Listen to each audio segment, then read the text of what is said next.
Try not to scratch the finish too, you know. Is always the goal. I should be going that way, but I really can't. So I'm just going to be even that much more careful.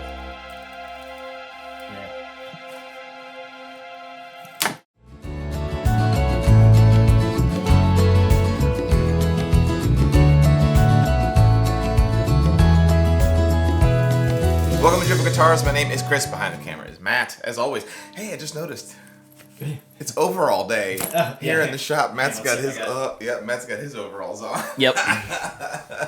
What we have in store for you guys today is a bit of a murder mystery. I have a guitar that I built for a client. Let's see. We've got this from 3 years ago, and it's one of my favorite guitars I built. Brazilian rosewood back and sides. I believe it was, yes, Adirondack spruce top on it. He's a scuba diver, so we did this really cool diving motif on here. But he was having some issues with his truss rod, just keeping it stable. I need to talk to him about proper humidification, I think.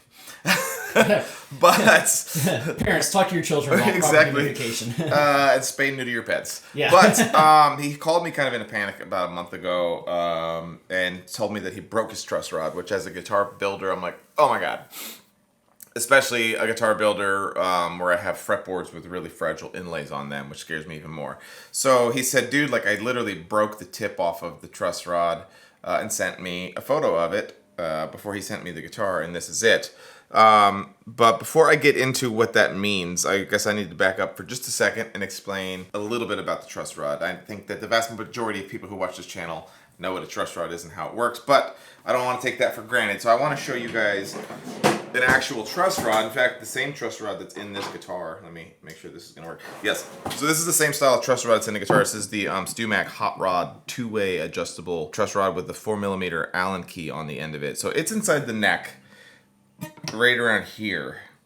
And what you use a truss rod for is you can turn this way. You can tighten it and cause a back bow in the neck. I don't know if that's coming through, right? Yeah. Or you can loosen the truss rod and allow more relief in the neck. There we go. And so this is now sandwiched inside the neck, in between the neck material and the fretboard as well. So the client, like I said, broke off, I wouldn't say by any fault of his. This end broke off of the threaded part of the truss rod, and you can see it's just a couple of tack welds that hold it on. I have not heard of this happening with these truss rods, and I've been using them for years, so I think it just might have just been a defect on this particular one. I'm not concerned about like these truss rods as a whole. But so now I gotta fix this because this guitar is not playable. Typically, if you have a bad truss rod, the way that you would fix that is you gotta pull the neck off, and then you've gotta pull the fingerboard off, which is a whole dang thing.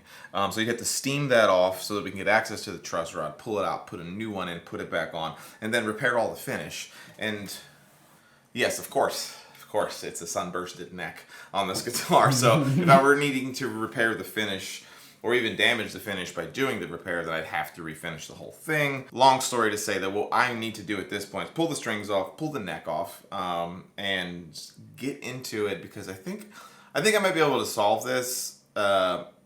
In my brain it works, but I might be able to solve this without me needing to replace the truss rod. But I don't want to reveal my thoughts until we get in there and I see what it looks like. But so what we're gonna do is pull these strings off. I'm gonna heat up the fingerboard extension here using this nice LMI digital heater and pop that off, because my necks are bolt on, so I'll be able to take the two bolts out and pull it off. So let me do that, and let's see what lies under the skin.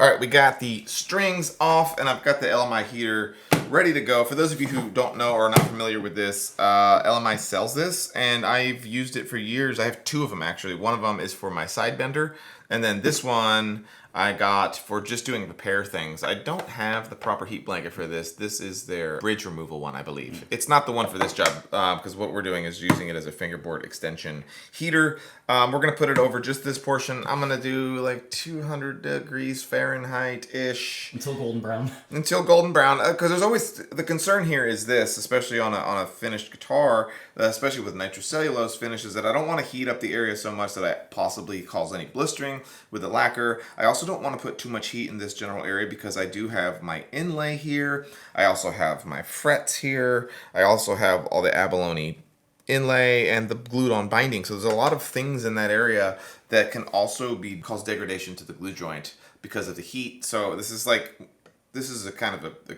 crappy situation. So I'm just going to be very careful. I'm going to check it often. And then I'm going to use this little, Stumac. This is a little Stumac bridge removal tool. And it's kind of cool because it's got felt on this side and it's got a slight angle on it, and it's going to allow me to safely be able to put this underneath here and separate the two glue joints. So that's what we're going to do. A bit of an adventure of trying to not mess it up. You could fit a greased BB in my hiney while I do this. You couldn't pull floss from a butthole right That's now. right. So we'll turn it on. We'll put the old the thermocouple on here. 6 hours later. No, we've been, what, Matt? Probably 15 minutes? Yeah. A little 15 minutes. I'm at 193 degrees Fahrenheit for some reason. I'm just going to give it a feel. Ooh, the frets are hot. But everything looks really good. I'm not having any issues of delamination with any of my my inlays or anything. Ooh, a little bit of the wax that's in there. Because I used a little bit of wax to fill in some of the black lines, so I'll need to reapply that. So I'm going to get this under here and see if I can get what I want. Yeah, see how it's slowly going in? Because the glue's gummy, and that's what you want. If you're feeling it and it's making cracking noises or it's not ready yet. And I'll probably only get about a quarter of the way there before I gotta apply heat again, because it's cooling off, obviously, as I'm doing this.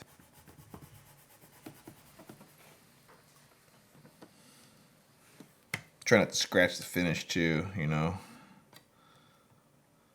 That's always the goal, not always the end result.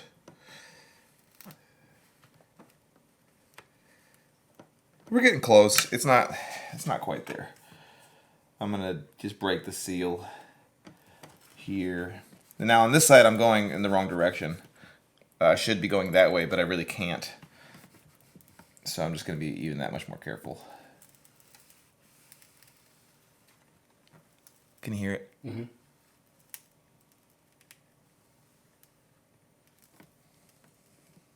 Don't particularly love the sound. I'm trying to decide if it's the sound of glue coming undone or is it the sound of fibers of wood coming undone. I think what I'll do is I'm gonna stop what I just did, apply, just put it back on for some more time. Ain't nothing to it but to do it. So okay, it's now probably been like 25 minutes since we originally started heating it up, and it's significantly easier suddenly. I have a lot of luck sometimes just running perpendicular to the grain direction. It kind of is the best case scenario for you to not tear out anything. Oh man, I'm trying to be careful here.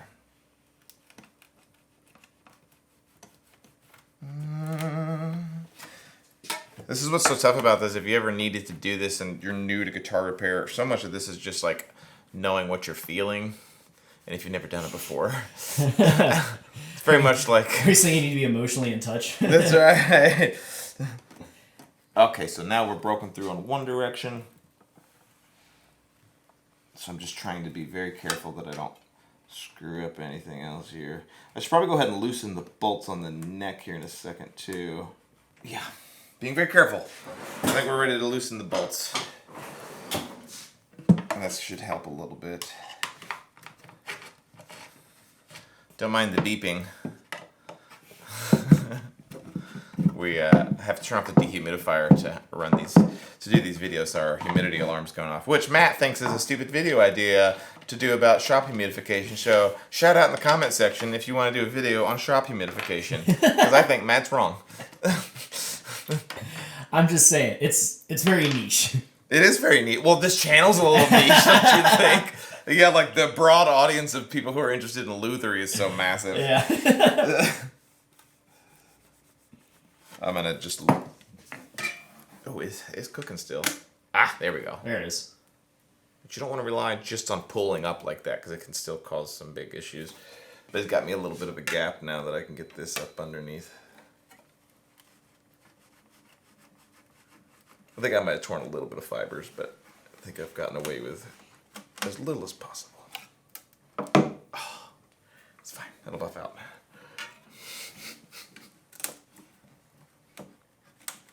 There it is. It's so close.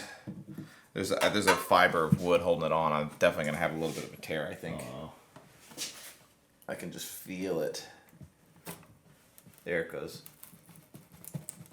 Yep. You can hear it, yeah. Yeah, a little bit of a. Oh yeah, maybe even a lot bit of a chunk, but we'll be able to get that fixed. Yes. Yeah. See, look at all that. Now this wood got taken out in a spot where I have a giant spot cut out here, right there where my truss rod access channel is. So that actually wasn't even doing anything right there. So I'll clean all this up when I go to put it all back on and make it look really nice and neat and make sure that we're not going to have any issues there. But disregard the piece of top stuck on here and see this. Can we get that good, right, Matt? Mm-hmm. I think that this is actually really good because what we have, from what I can see, I know, sorry about the mess. Yeah, that's what we have is just this was originally sticking out there. But this is all really good thread, you know? Look at all that thread. It's fine. Yeah. It looks like I got smushed a little bit as this was coming off. I mean, I bet you this will even just thread on there. So I have lots of hope. I'll mess with it in a second. But I have lots of hope that I can come up with a solution on fixing this. I just need to think on it for a minute because my most crazy idea is to fire up my welder. But this is uncharted territory. But it's a spot weld that failed, right? And I've got a welder. I know how to spot weld.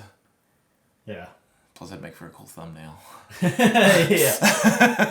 Spot welding on the guitar. But let me just probably turn the camera off for a minute. Let me think on this, and we'll report back with what I find. I think. Okay. A little bit of a guerrilla tactics here, but I think we've got a game plan so far. I'm a little leery about it. A couple things is this. I've already started to come up with a solution, but this is reverse threaded, and originally I was gonna just thread it back on. Let's see. Yeah, I was gonna just thread it back on and tack weld it into place. But then I got to thinking maybe I can just slide the truss rod out. So we've actually been over here with our vise hammering it out, and I think it's working. So I think we're gonna do that route instead. So I'm just gonna slide. I'm gonna try to slide this truss rod out and then slide a new one back in. We're gonna see if that'll work. Now, mind you, like when I glued the fretboard on, like there's glue that's gotten down into that slot where the truss rod is. So it's an adventure, but we're gonna figure it out. Dan really wanted to be so proud of you. Yeah, you just gotta figure it out, man. So not only do we got to successfully get this one out, but we got to get a fresh one in. This has got like quite a bit of a bend on it, so I'm going to try to take that out. Now that we've committed to removing this truss rod, I think we're in it to win it at this point. So we're having to put a pair of vices on here because they keep popping open. I'm having to put another set of pliers here, and we're just gonna try to knock it out. Those of you on the internet keep trying to think of it, the where you have a vice grip and the handle's got a slider on it. This is a slide hammer? That might be it. I think that's actually what it's called. But we're basically making one of those.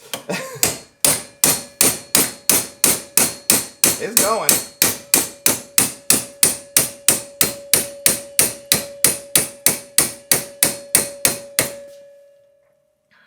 God. This truss rod's got so many twists in it. It's scaring me because it's bending, it's wanting to bend the fingerboard.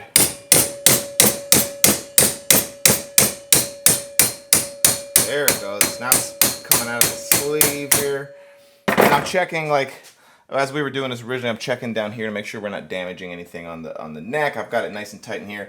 Thank God for Stumax vices. These aren't, Stumax doesn't own these. These are, somebody else makes them, but they're awesome vices. And then I'm checking to make sure that I'm not getting any splitting inside of here. And we're not. So far so good. Fast forward to the end if you want to see if it was a success. Yeah. Oh, now it's coming out. Or you want to see a grown man cry. Yeah, exactly. It's going really well now. That's all. So far, so good. I'm tearing these vice grips up, but all in the name of science.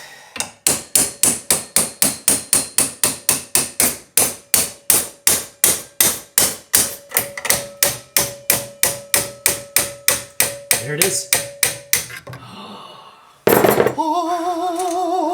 And as you can see, this truss rod was way over torqued. Yeah, I gotta quit telling my clients they can do their own truss rod adjustments. That's on me. I'm gonna be honest. It's on me. So now we gotta insert the new truss rod. I mean, look how much pressure's on that. I mean, look how much torque is on this. Yeah. And it's actually the wrong direction. That torque is actually, yeah. The way that this was sitting in here, this is designed. He was actually adding bow to the neck, which I don't understand that. So we'll get this guitar set up. Now, I've got a drop-in replacement. Like I said, this is I think it's 14.5-inch hot rod, truss rod with a 4mm Allen key on the end. And here's one thing I was just showing Matt too, is look how good it's brazed on, and it's really, really solid on this one. Yeah. So I think we're gonna be fine. As far as that was a one-off deal there. So I think we can just hammer it in. Okay. Yeah. All right, so I've got some glide coat that I'm spraying on here, and just the Ball Stick Glide Coat table and tool surface lubricant. I use this stuff all around the shop all the time, but maybe just maybe a different reason for it this time. The friction alone is enough to hold this thing in place once it's in there, so I'm not worried about that. But Oh.